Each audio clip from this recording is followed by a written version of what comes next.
지난 시간에는 이제 1절, 한 절 상고하면서 그냥 한 40분이 다 지나가 버렸죠. 예수 그리스도의 계시다. 왜 예수 그리스도의 계시라고 말씀하셨는가? 그것은 주님이 직접 하나님으로부터 인봉된 책을 받아서 사도 요한에게 알려준 겁니다. 그래서 예수 그리스도의 계시라고 하는데 어떠한 내용이냐? 그것은 그 계시라는 단어가 아포칼립시스라 해서 고린도전서 1장 7절을 보면 예수의 나타나심에 대해서 말씀하시고 있는 거예요. 주의 재림에 대한 말씀이에요. 그러니까 요한계시록의 말씀은 다른 내용들이 아니라 딱 한 가지로 뭐냐? 주의 재림에 대한 말씀이다. 그것을 이제 아주 1장 첫머리에 1절 첫머리에 딱 못을 박아놓고 시작을 하시는 겁니다. 그러니까 이 말씀을 다른 데 초점을 맞추면 안 되는 거예요. 이 말씀은 오직 예수 그리스도의 재림에 대한 말씀이다. 이것을 아주 정확하게 말씀을 하시면서 그리고 이 말씀은 반드시 속히 될 일이다. 속히 될 일이다. 이제 오늘도 뭐 7교회가 나오고 아시아에 있는 7교회가 나오고 이렇게 말씀을 하시는데 이 말씀을 일반적으로 오늘날 우리나라의 요한계시록을 푸는 곳이 몇 곳이 있습니다. 그 중에 한 분이 이아무개라는 목사님인데 거기에는 우리나라의 주의 종들이 목사님들이 한 2만 5천 명이 요한계시록을 그분으로부터 배우고 갔어요.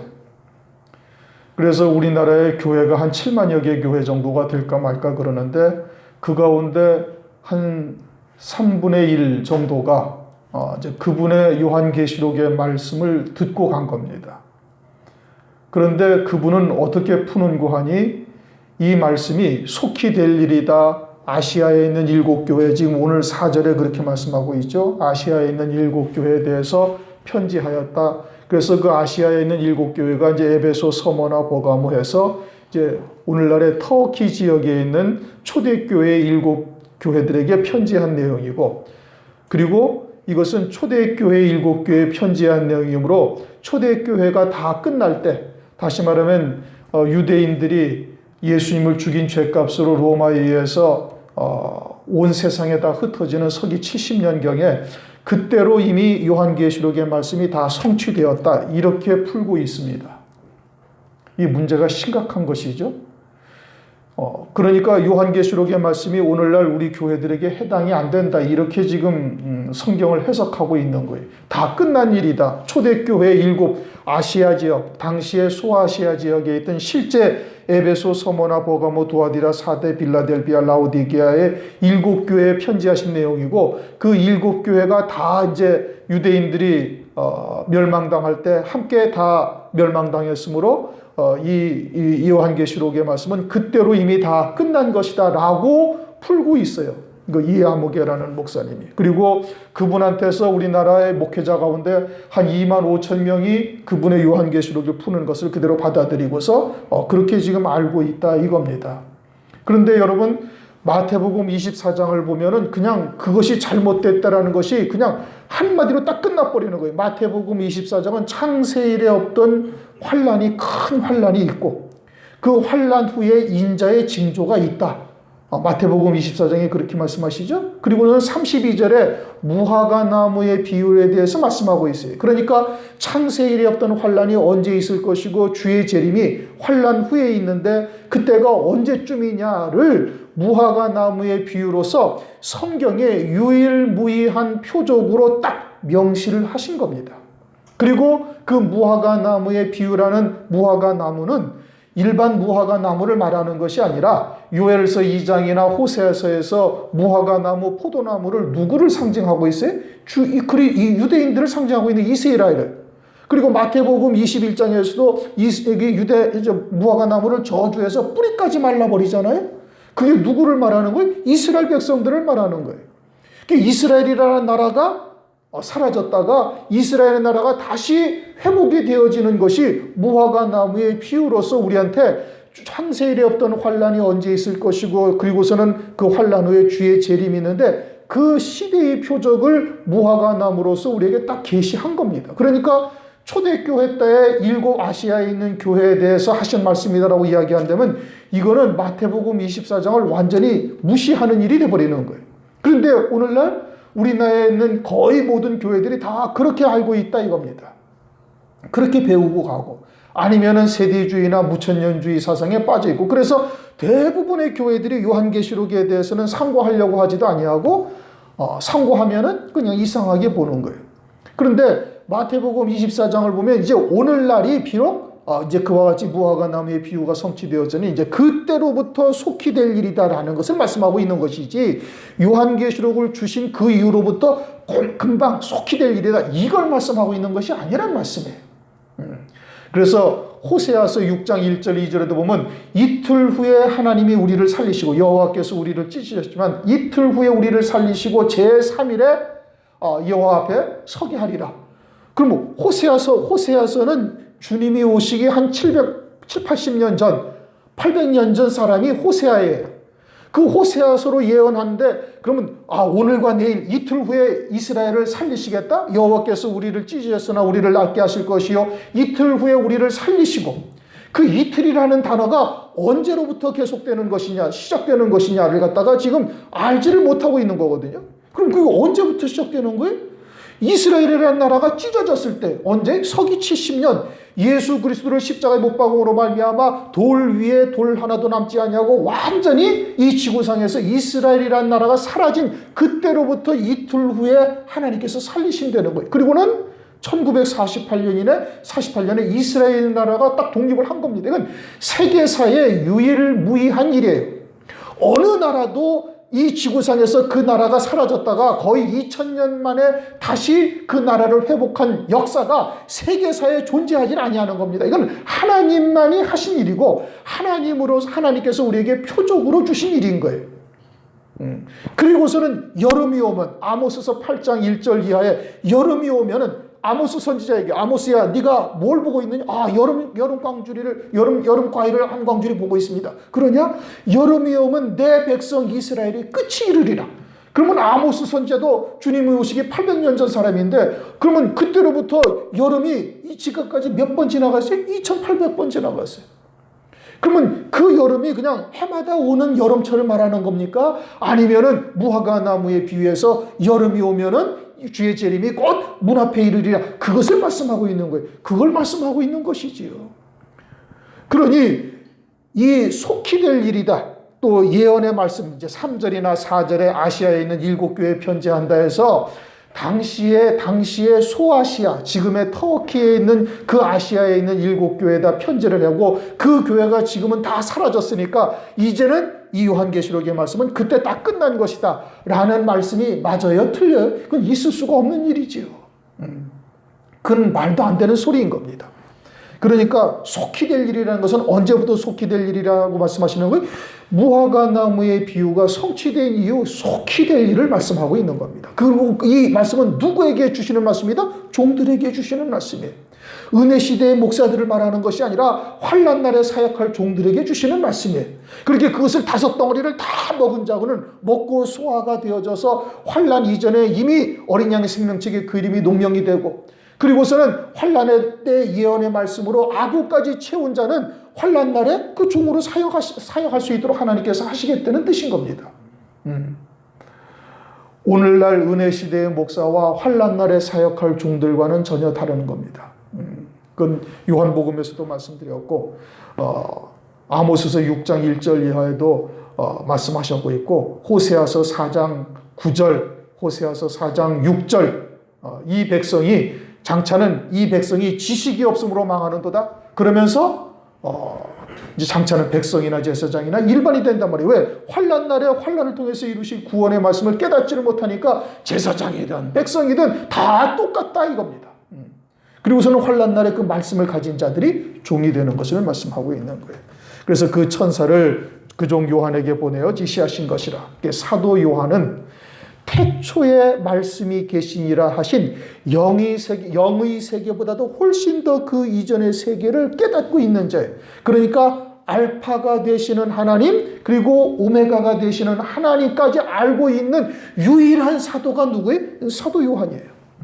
그러니까 하나님의 시작부터 마지막까지를 알고 있는 사도 요한이니 그러한 하나님의 사랑 안에 푹 녹아져 있다. 그것이 요한복음 13장 23절에 사도 요한이 주님의 품 안에 안겨 있다. 이걸 말씀하고 있는 거예요. 주님의 사랑 안에 아주 푹 잠겨 있어서 그와 같은 하나님의 사랑을 깨달은 자여야만 요한계시록의 말씀을 알아들을 수가 있고 깨달을 수가 있어서 믿음으로 받고 환난을 이길 수가 있는 거예요.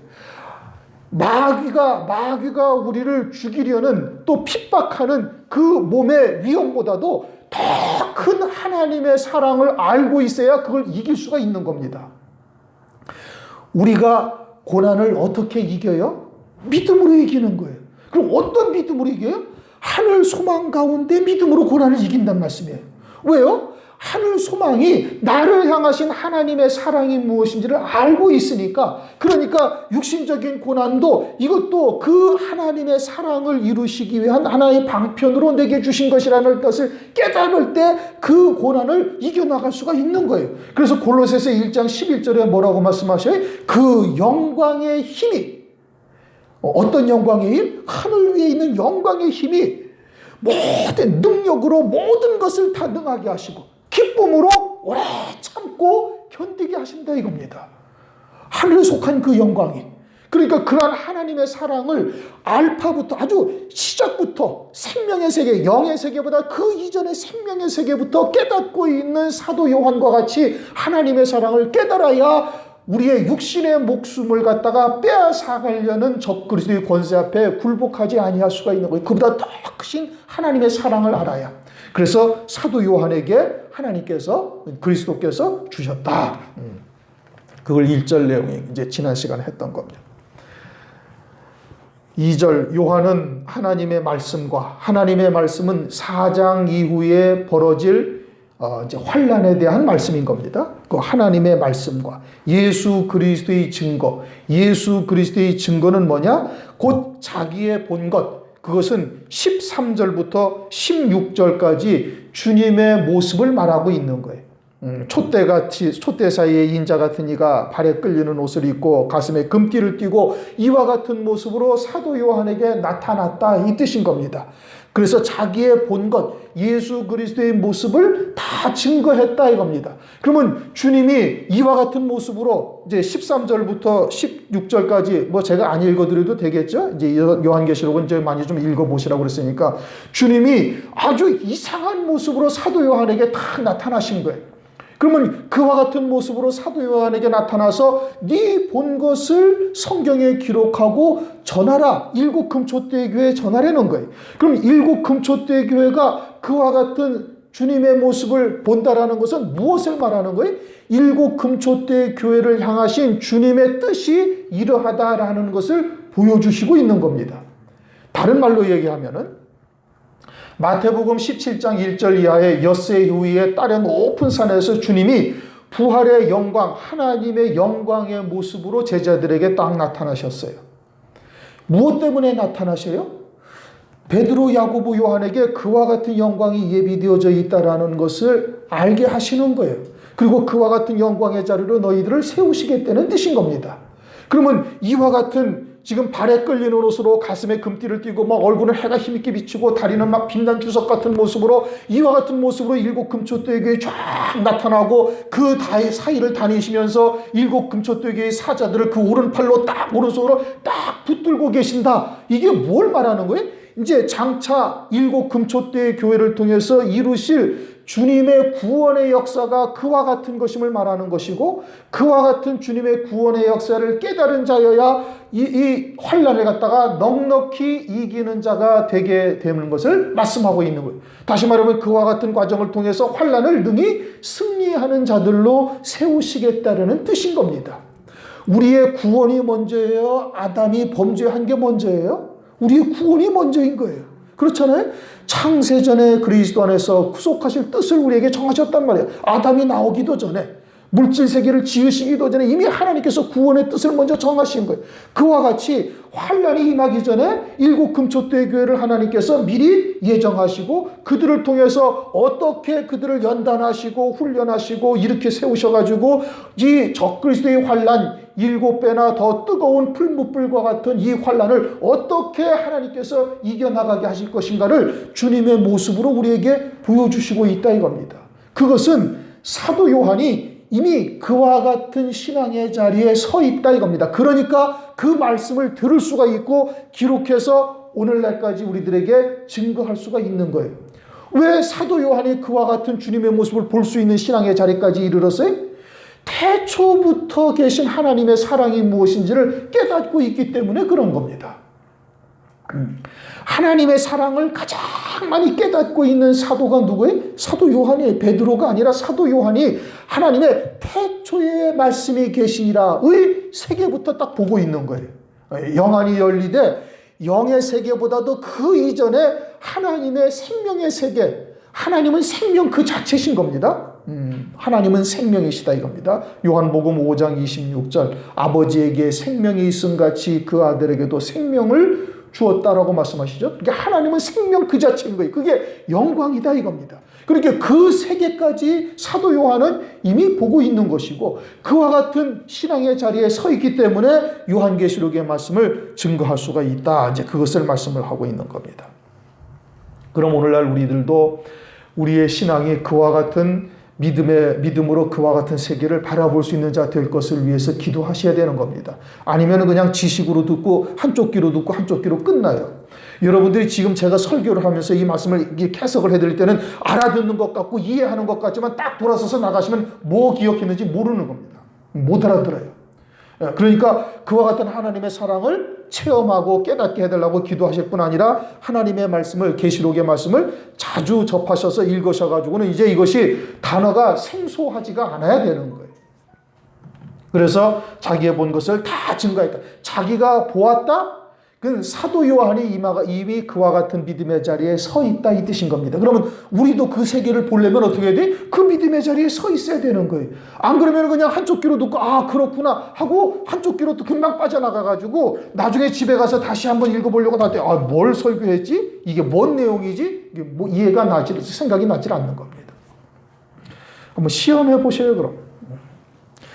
일반 마태복음도 설교하는 게 어렵다고 지금 막 난리입니다. 그것도 신학생들, 목사들이 그럽니다. 목사님들이. 너무 어렵다. 어려워서 또 읽어봐도 잘 모르겠다. 목사님들이 그러는 거예요. 거기는 신학생들이 대부분이 다. 그거 보시는 분들이. 그런데 요한계시록은 또 얼마나 어렵겠어요. 그런데 아무런 생각 없이 또 말씀 읽지 않고 그냥 와서 가만히 듣다가 딱 돌아가면 들을 때는 아는 것 같아요. 그런데 돌아가시면 여러분 하나도 생각 안 나요. 한번 해보세요. 진짜인지 거짓말인지. 3절 이 예언의 말씀 이 예언의 말씀은 이제 초대교회 때 이루어진 말씀이 아닌 겁니다. 언제 예언의 말씀이? 무화과나무의 비유가 성취된 때 이후의 예언의 말씀인 거예요. 그러니까 오늘날 우리들에게 주시는 말씀인 겁니다. 이 예언의 말씀을 읽는 자와 듣는 자들과 읽는 자는 한 사람이고 듣는 자들과 그 가운데 기록한 것을 지키는 자들이 복이 있다. 그렇게 말씀하시는 거예요. 그러니까 읽는 자는 사도 요한과 같은 믿음의 자리에 영의 세계를 보고 깨달을 수 있는 자가 읽는 자예요. 그냥 단순히 읽는 것이 아니라 이 말씀이 무엇을 의미하는지를 깨달아 읽는 것을 말하는 거예요. 느헤미야 8장 8절인가를 보면은 에스라가 하나님의 율법을 읽어주었다고 그래요. 그러니까 그냥 율법을 낭독했다는 뜻이 아니라 율법이 말씀하시는 하나님의 뜻이 무엇인지를 깨달아서 그것을 증거해 준 거예요. 마찬가지로 읽는다라는 의미는 뭐냐? 이 기록된 하나님의 말씀을 깨달아서 전해주는 자는 한 사람이고 그리고 그 말씀을 듣는 자들, 믿음으로 듣는 거예요. 듣고 믿음으로 지켜 행하는 자. 내가 지켜 행할 수는 물론 없죠. 말씀을 믿고 믿음으로 하나가 되어져서 그 말씀에 붙들려 사는 자. 그러면 말씀에 붙들려 살면은 말씀이 가는 대로 쫓아가는 거예요. 자기의 육신의 목숨이 어떠하든지 상관하지 아니하고 또는 물질적인 것이 얼마나가 손해가 나든지 손해가 나지 아니든지 상관하지 아니하고 말씀에 이끌려 가는 자가 되어질 때 그때 그들에게 어떻게? 복이 있다. 그 복이라는 것은 이제 창세기부터 이제 복이 나오죠. 창세기 1장부터 우리가 이제 산상보훈을 상고하면서 복이 무엇이냐에 대해서 쭉 말씀을 드렸어요. 그 복이 솔로몬과 같은 복은 참 대단한 복인 겁니다. 뭐 요셉의 복도 대단하고 솔로몬의 복도 대단한데 주님이 산상보훈에 와서 복을 딱 바꿔버리셨어요. 이제까지는 이 땅에서 눈에 보이는 것으로 많은 부귀영화 존귀 영광을 누리면 그것이 복이라고 생각을 했는데 주님이 오셔가지고는 복의 개념을 완전히 바꿔버린 거예요. 그래서 이제는 의를 위하여 핍박을 받는 자가 참된 복을 받는 것이다 라고 말씀을 하고 있는 것이고, 이제 여기서의 복은 뭘 말하느냐? 여기서의 복은 또 그 복과 다른 거예요. 그건 은혜 시대의 복인 것이고, 여기서의 복은 때가 가깝다고 말씀하고 있잖아요. 때가 가깝다는 것은 어떤 때가 가깝다는 거예요? 주의 재림의 때가 가깝다는 거예요. 주의 재림의 때에 재림하실 그리스도를 이 말씀과 하나가 되어져서 신부로 맞이하는 자가 복이 있다, 이 뜻인 겁니다. 요한계시록의 결론은 뭐예요? 그리스도의 신부 어린 양의 아내가 되게 하는 거예요. 그래서 요한계시록 19장에 가면 어린 양의 아내가 예비되어져 있고 그 어린 양의 아내가 첫째 부활의 영광을 입는 자인 것이고 그들이 새 예루살렘 성이다 라고 계시록 19장, 20장, 21장에서 쭉 이어서 말씀하고 있는 거예요. 그러니 최고의 복은, 성도로서의 최고의 복은 뭐예요? 어린 양의 아내 그리스도의 신부가 되는 거예요.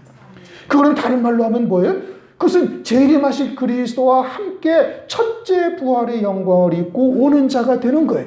그러니까 은혜 시대에도 많은 사람들이 복을 받았지만 최고의 복은 뭐냐? 이 마지막 환난 가운데 예수의 증거와 하나님의 말씀을 인하여 순교할 수 있는 믿음의 자리에 이르러서 그와 같은 과정을 거쳐서 첫째 부활의 영광을 입고 재림하실 그리스도와 함께 흰 말을 타고 오는 자가 되어지면 이게 성도로서는 최고의 복이다 이겁니다. 그거 이상의 복은 없는 거예요. 왜 복이 있다고 그러냐? 이제 읽는 자를 통해서 그 말씀을 듣는 자들이 생기고 듣는 자들 가운데 그 말씀을 믿음으로 지키는 자들이 되어지면은 왜? 이제는 때가 아주 가깝기 때문에 그러면 재림하실 그리스도를 신부로 맞이할 수 있는 영광의 자리에 이르게 되어지니 이것이 최고의 복이다 라고 말씀하고 있는 겁니다. 때라는 말씀은 이제 조금 다 위에 또 나오지만 우리가 이제 마태복음 24장을 여러분 다시 또 한번 천천히 읽어보세요. 아주 정확하게 아주 단순 명료하게 딱 기록을 해 놓으셨어요. 왜요? 그 복잡하게 주의 재림의 때 복잡하게 하는 사람들이 너무나 많으니까 하나님의 말씀을 억지로 푸는 자들이 너무 많은 거예요. 베드로후서 3장 16절 하나님의 말씀을 억지로 풀다가 스스로 멸망하는 멸망의 자리로 떨어지게 되어지는 자들이 수없이 많다는 말씀이에요. 그러니까 환난이 있을 때 어떠한 일이 있을 것이고 주님의 재림은 환난 후에 있을 것이며 이것이 언제 있을 것이냐 그것을 무화과 나무의 비유로 딱 그냥 유일무이한 표적으로 말씀을 하셨고 그리고서는 노아의 때와 같아서 많은 하나님의 백성들이 홍수에 빠져 다 멸망당하기까지 깨닫지 못하는 일이 벌어진다. 그러니까 너희들은 때에 따른 양식이 무엇인지 때에 따른 양식을 먹는 자가 되어야 될 것이고 그리고 기름 준비한 그 가운데 때에 따른 양식을 먹고서도 기름 준비한 처녀와 같은 믿음의 자리에 있어야 된다. 그래야 신부로 주의 재림을 맞이할 수 있다. 이것을 말씀하고 있는 것이죠. 롯의 때와 같다. 또 누가복음 17장 28절에는 그렇게 말씀하시죠. 롯의 때라는 것은 이제 영적인 간음을 하고 있는 거예요. 롯의 때의 간음, 음행은 야고보서 4장 4절과 연결되는 겁니다. 간음하는 여자들이여 세상과 벗됨이 하나님과 원수임을 알지 못하느냐. 이게 하나님도 믿는 것 같지만 사실은 세상을 더 섬기고 있는 거예요. 만몬신이죠. 금덩어리. 그래서 오직 그와 같은 것이 얼마나 이제 마지막 때 횡행하게 될 것인지를 이제 소돔과 고모라를 통해서 우리에게 계시해 주고 있는 겁니다. 4절을 다 같이 한번 읽어봅시다. 4절. 요한은 아시아에 있는 7 교회에 편지하오니 이제도 계시고 전에도 계시고 장차 오실 이와 그 보좌 앞에 7 영과. 자, 그러면 이제 먼저 우선 첫 번째는 아시아에 있는 7교회에 편지한다고 얘기를 했습니다. 그 다음에는 이제도 계시고 전에도 계시고 장차 오실 이라고 말씀하고 있고, 그 다음엔 보좌 앞에 7영은 누구를 말씀하시는 거예요? 성령 하나님을 말씀하시는 것이고, 그 다음에 5절을 보면 또 충성된 증인으로 죽은 자들 가운데 먼저 나시고 땅의 임금들의 머리가 되신 예수 그리스도. 그럼 5절은 누구를 말씀하시는 거예요? 성자 하나님. 그러면 이제 문제가 생기는 거예요. 이제도 계시고 전에도 계시고 장차 오실 이는 누구를 말하는 거예요? 이거는 성부 하나님을 말하는 거예요. 그렇죠? 그 다음에 성령 하나님. 그 다음에 5절에 가서 성자 하나님. 그런데 성부 하나님이 이제도 계시고 전에도 계시고 장차 오실 이라고 말씀하고 있어요. 장차 오실 이는 누가 오시는데? 예수 그리스도께서 재림을 하시는데 하나님 아버지를 장차 오실 이라고 말씀하고 있다는 말씀이에요. 이제 이것이 큰 난제 중에 또 난제인 거예요. 우선 그 앞에 요한은 아시아에 있는 7교회를 말씀하신다. 7교회 편지했다. 그 아시아에 있는 7교회라고 해서 그럼 중국이나 한국과 같은 아시아를 말하는 것이 아니고 당시 유대 나라의 북쪽에 있는 지금의 터키 지역에 있는 에베소, 서머나 이와 같은 지역에 있는 7교회를 말하는 겁니다. 초대교회 당시에 그곳에 이제 이와 같은 교회들이 있었죠. 그리고 서기 70년 이스라엘의 멸망과 함께 이제 다 멸하여졌어요. 그래서 이제 소아시아에 있는 7교회에 편지한 내용이기 때문에 이것은 그때 다 끝났다. 이렇게 이야기를 합니다. 우선 이제 조금 전에 그것이 잘못됐다는 말씀을 이제 마태복음 24장을 통해서 정확하게 다시 한번 말씀을 드렸고, 또 한 가지 이제 계시록 11장을 한번 보십시다. 그것이 소아시아에 해당되어지는 7교회가 아니라는 것이 이제 말씀을 통해서 정확하게 깨달아야 되는 거예요. 계시록 11장을 보면은 두 증인이 1260일 동안 이제 말씀을 증거하죠. 말씀을 증거하고 이제 10절에 보면은 그들이 죽임을 당합니다. 9절에 보면은 이제 8절 9절에 보면 그들이 죽임을 당하고 10절 11절 3일반 후에 11절에 3일반 후에 하나님께로부터 생기가 저희 속에 들어가매 저희가 발로 일어서니 구경하는 자들이 크게 두려워하더라. 하늘로부터 큰 음성이 있어 이리 올라오라. 그러면서 13절 그 시에 큰 지진이 나서 성 10분의 1이 무너지고 지진에 죽은 사람이 7천이라. 그 남은 자들이 두려워 하늘의 영광을 하나님께 돌리더라. 둘째 화는 지나갔으니 보라 셋째 화가 이르도다 하면서 두 증인이 죽고 난 이후에 둘째 화라고 말씀하고 있어요. 그렇죠? 둘째 화. 그래서 큰 지진이 났다. 그런데 지난번에 제가 두 증인에 대해서 설명을 하면서 그리고 인, 나팔 대접을 말씀을 드리면서 인과 나팔은 동일한 사건을 다른 시각에서 본 것이라는 것을 성경으로 증명을 해드렸어요. 그러면 둘째 화라는 것이 지금 여기서 큰 지진이 났다라고 말씀을 하시지만 요한계시록 9장을 가면은 이것이 유브라데 전쟁이 되는 겁니다. 요한계시록 9장에 가서 12절을 보시면은 첫째 화는 지나갔으니 아직도 이후에 화 둘이 이르로다. 그리고 13절 여섯째 천사가 나팔을 불어요. 그러면은 이것이 몇 번째 화예요? 둘째 화가 되는 겁니다. 그런데 둘째 화에 14절 나팔 가진 여섯째 천사가 천사에게 말하기를 큰 강 유브라데에 결박한 네 천사를 놓아주라 하며 15절 네 천사가 놓였으니 그들은 그 년 월 일시에 이르러 사람 3분의 1을 죽이기로 예비한 자들이더라. 그러면서 18절 이 세 재앙 곧 저희 입에서 나오는 불과 연기와 유황을 인하여 사람 3분의 1이 죽임을 당하니. 사람 3분의 1이 죽임을 당하고 계시록 11장에서는 큰 지진이 나서 성의 3분의 1이 무너지고 성의 10분의 1이 무너지고 라는 것은 아주 어마어마한 사건을 말하고 있는 겁니다. 이제 유브라데 전쟁이고 이것은 세계 3차 전쟁이고 핵전쟁인 것을 계시록 9장에서 말씀을 하고 있어요. 그래서 전 세계 인구의 3분의 1이 죽는 사건인 겁니다. 그러면 초대교회 때 서기 70년경에 유대 나라가 멸망하면서 이와 같은 사건이 벌어졌나요? 안 벌어졌단 말씀이에요. 그러니까 이 요한계시록이 초대교회로 말미암아서 다 끝난 것이다. 소아시아에 있는 7교회가 멸하여질 때 이미 그때로부터 다 끝났다라고 이야기할 수가 없다 이 뜻인 겁니다. 이 둘째 화는 3차 세계전쟁으로 핵전쟁을 말하는 것이고 그것은 아직 이 지구상에 벌어지지 아니한 일이에요. 그러니까 요한계시록이 다 성취된 것이다 라고 이야기할 수가 없다 이 뜻인 겁니다. 상징적으로 또 한 해석을 하는데 그것은 요한계시록의 1장 1절 예수 그리스도라라 예수 그리스도의 계시라는 말 자체부터를 지금 깨닫고 있지를 못하는 거예요. 이것이 무엇에 관한 이야기라고? 예수 그리스도의 재림에 관한 말씀이라는 뜻이에요. 주의 재림에 관한 말씀인 것이지 이것이 어떤 상징적인 이야기고 이미 다 지나간 이야기가 절대 아니다. 이걸 지금 말씀하고 있는 겁니다. 그러면서 이제 이 예언의 말씀은 요한이 아시아에 있는 7교회에 편지하노니 이제도 계시고 이제 성부 하나님이라고 말씀하셨죠. 이제도 계시고 전에도 계시고 장차 오실이다. 그렇게 말씀을 했습니다. 이제도 계시고 전에도 계시고 장차 오실이라는데 이제도 계시다라는 것은 현재도 계시다. 누가? 하나님 아버지께서.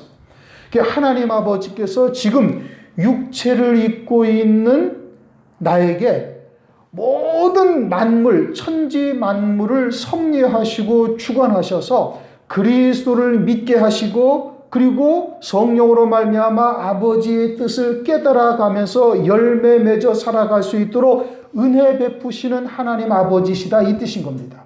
그게 이제도 계시고라는 뜻이에요. 육체를 입고 있는 나에게 모든 천지의 만물을 섭리하시고 주관하셔서 나를 그리스도 안에서 아버지의 예정하신 뜻대로 나에게 역사하시는 은혜 베푸시는 하나님이시다 이 뜻인 겁니다. 전에도 계시다라는 것은 이 물질 세계 이전을 말하는 거예요. 물질 세계 이전 영의 세계에서도 그 생명으로 나를 낳으시고 아들의 영을 입히셔서 하나님의 정하신 때에 이 땅에 보내시는 일을 아버지께서 하신 거예요. 그리고 나를 위해서 창세전에 하늘의 신령한 복으로 나를 위해서 그 복을 영광들을 예비해 놓으신 분이 하나님 아버지시다 이 뜻인 겁니다. 그러니까 영의 세계에서도 나를 위해 나에게 은혜를 베푸신 나에게 아들의 영으로 있을 때에도 은혜를 베푸신 아버지시고 물질 세계에 아버지의 정하신 때에 보내심을 받아가지고 육체를 입고 있는 이 시대에도 이 때에도 나에게 그와 같은 은혜를 베푸시는 하나님 아버지가 되시고 그런데 그 하나님 아버지께서 이렇게 말씀을 하고 있단 말이에요. 오시기는 누가 오시는데? 예수 그리스도께서 재림하시는데. 마태복음 16장을 보십시다.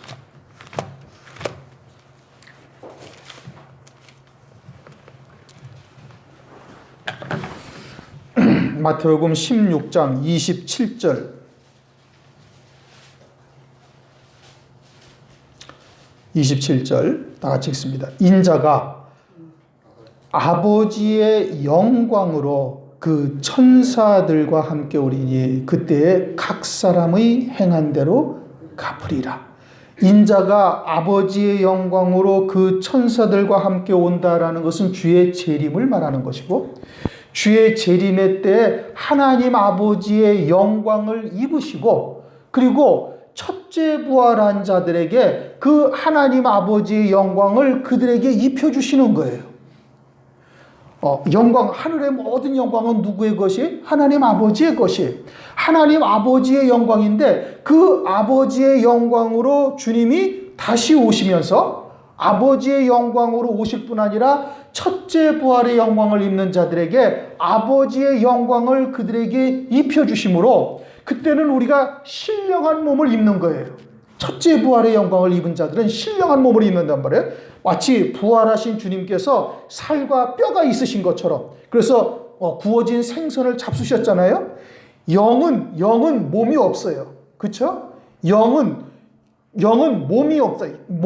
영체가 없다는 말씀이에요. 그러나 부활은 신령한 몸을 입는 거예요. 그 신령한 몸을 입었다라는 것은 하나님 아버지의 영광을 입고 온다 이 뜻인 겁니다. 그러니까 전에도 계신 아버지께서는 내가 아들의 영으로 있을 때 나의 아버지가 되셔서 영광을 예비하시고 하나님이 정하신 때에 이 땅에 보내시는 나의 아버지가 되시고 그래서 전에도 계시고 이제도 계시다라는 것은 육체로 보내심을 받은 우리들에게 하나님 아버지께서 천지 만물을 섭리하시고 주관하셔서 그리스도 안에서 복을 받는 자, 열매 맺는 자로 우리를 이끌어 가시는 아버지가 되시고, 장차 오실이라는 것은 신령한 몸을 입은 나에게 아버지의 영광을 입혀서 이 땅에 다시 보내시는 그러한 아버지가 되신다, 이 뜻인 겁니다. 이해가 되셨습니까? 그래서 이제도 계시고 전에도 계시고 장차 오실이라고 말씀하고 있는 거예요. 아버지의 영광을 나에게 입혀주셔서 신령한 몸, 아버지의 영광을 입고 이 땅에 우리도 오게 되어진다라는 것을 말씀하고 있는 거예요. 그래서 신령한 몸을 입은 나에게도 하나님이 나에게 장차 오실 이로써 나에게 임하게 되어짐을 말씀하고 있음을 말하고 있다. 그래서 이제도 계시고 전에도 계시고 장차 오실 이와 보좌 앞에 일곱 영과, 일곱 영은 무엇을 의미하는 거예요? 성령 하나님을 의미하는 거예요. 그런데 요한계시록에서는 성령 하나님이라 하지 아니하시고 일곱 영이다 이렇게 말씀하셔요. 그러면 성령 하나님이 일곱 분이 계시는 것이냐? 일곱 분이 계시는 것은 아니죠. 하나님은 한 분 하나님, 성령 하나님은 한 분 하나님이시란 말씀이에요. 다른 걸 한번, 하나님이 몇 분이셔요? 이제 이렇게 물으면 이제 질문이 답이 탁 막히지 또, 그렇죠? 하나님은 한 분이라고 얘기를 해야 되는가, 세 분이라고 얘기해야 되는가, 이제 또 헷갈리잖아요. 성부 하나님이 계셔야 안 계셔요? 계셔요. 성자 하나님이 계셔야 안 계셔요? 계셔요. 성령 하나님이 계셔야 안 계셔요? 계셔요. 세 분 하나님이시지. 그런데 한 몸으로 역사를 하신단 말이에요. 그래서 삼위일체라고 말하고 있는 거예요.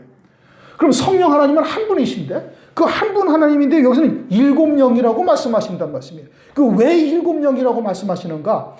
성령으로 말미암아 성령이 우리 안에 내주하셔서 하시는 일이 뭐예요? 성령이 내주하셔서 하시는 일은 하나님 아버지의 뜻을 깨닫고 그리스도께서 걸어가신 그 길을 우리도 믿음으로 걸어갈 수 있게 하시는 일을 하는 거예요. 그런데 환난 날에는 7배나 뜨거운 풀무불이니 일곱 영으로서 넉넉히 환난을 이겨나갈 수 있는 자가 되게 하신다는 말씀이에요. 그런데 이제 일곱 영이라 하니까 그냥 일곱이라는 숫자가 헬라어로 완전수다 해서 뭐 완전한 영이다. 이거는 하나님의 말씀을 잘 모르고 하시는 얘기입니다. 시간이 벌써 9시가 지났는데 일곱 영에 대해서는 다음 주에 하도록 그렇게 하겠습니다. 우선 장차 이전 전에도 계시고 지금도 계시고 지금도 계시고 전에도 계시고 장차 오실 이는 성부 하나님을 말씀하시는 거예요. 성부 하나님인데 왜 장차 오실 일을 하시는가? 하나님의 영광으로 우리에게 입혀서 신령한 몸을 입게 하셔가지고 이 땅에 다시 오게 한다는 말씀이죠. 그래서 그와 같은 성부 하나님이 나에게 영으로 있을 때, 육체로 있을 때, 또 장차 신령한 몸으로 있을 때도 나에게 아버지가 되시는 분이시다. 영광의 아버지가 되시는 분이시다. 이것을 말씀하고 있는 것이고, 7영은 성령을 말씀하시는 것이고, 5절은 이제 성자 하나님이신 예수 그리스도에 대해서 말씀하고 있는 것인데, 이제 우리의 구원과 다 직결되고 있는 문제인 것이죠. 성부 하나님이 그러하시고, 성령 하나님이 그러하시고, 성자 하나님이 우리의 구원과도 또한 직결되고 있는 거예요. 이제 그것을 우리에게 지금 계시해주고 있는 겁니다. 기도하시겠습니다.